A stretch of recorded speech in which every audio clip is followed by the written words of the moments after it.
Deep in the mud of one dry dock, they made a further discovery. It lies today in the Nanjing Museum.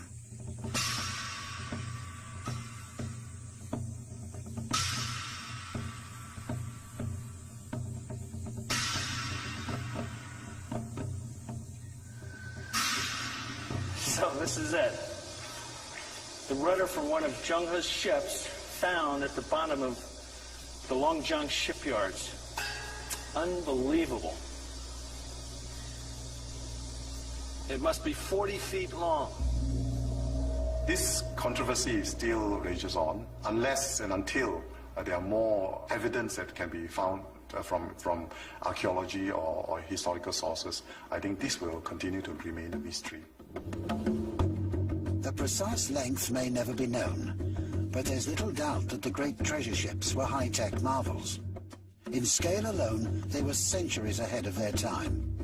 But the ship's real genius lay just below their 70,000 square foot decks.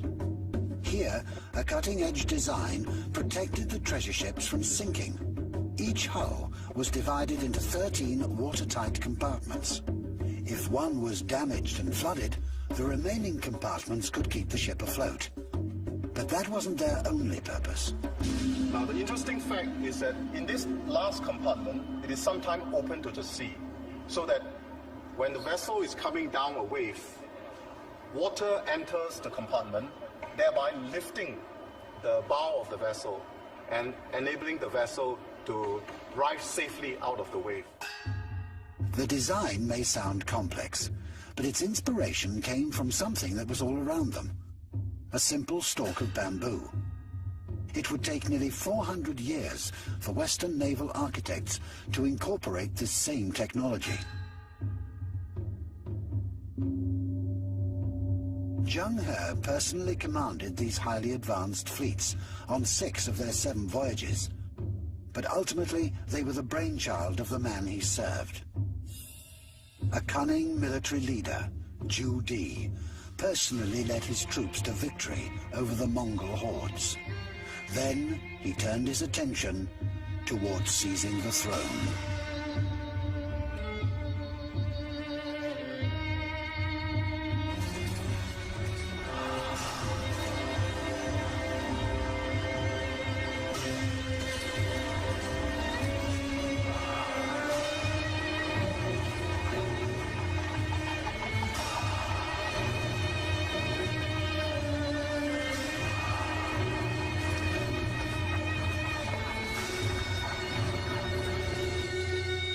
At the Emperor's side was the man he'd come to depend on in his military exploits, Zheng He. As a reward, the Emperor appointed him Admiral of the Treasure Fleet.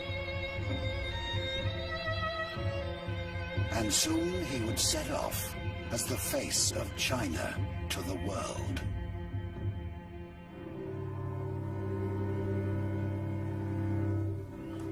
The Emperor had quickly sought ways to legitimize his power and forge a legacy that would match his colossal ego.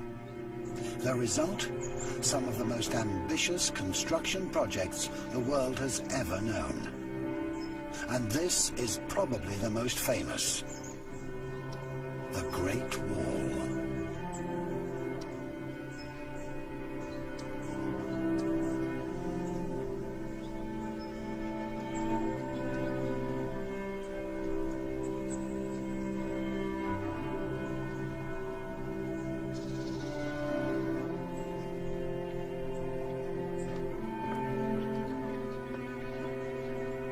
Previous emperors had built stages of this wall, but it was Zhu Di who ordered that it be constructed in stone.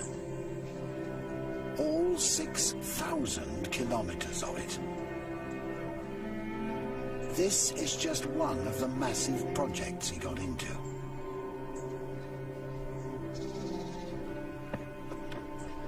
But even the Son of Heaven, Zhu Di, had to realize there was a limit.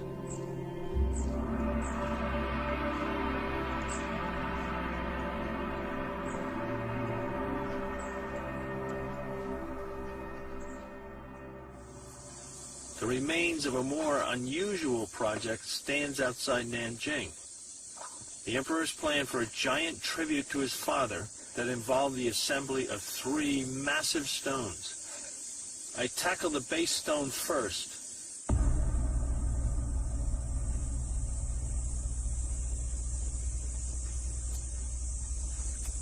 It's like a small mountain, but there's more.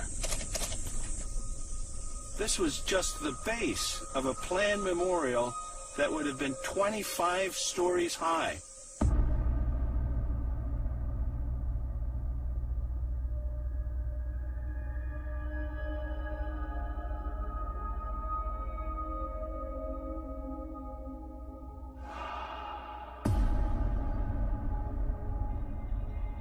The emperor's plan was insane and was never actually completed because it would have weighed 34,000 tons, and that would have been impossible to move.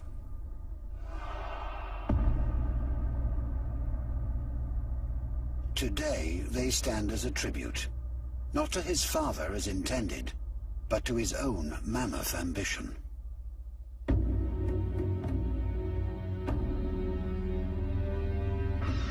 In nearby Nanjing, the design, construction and launching of the treasure fleet was no less impressive and far more successful. The leader of this great endeavor was Zheng He.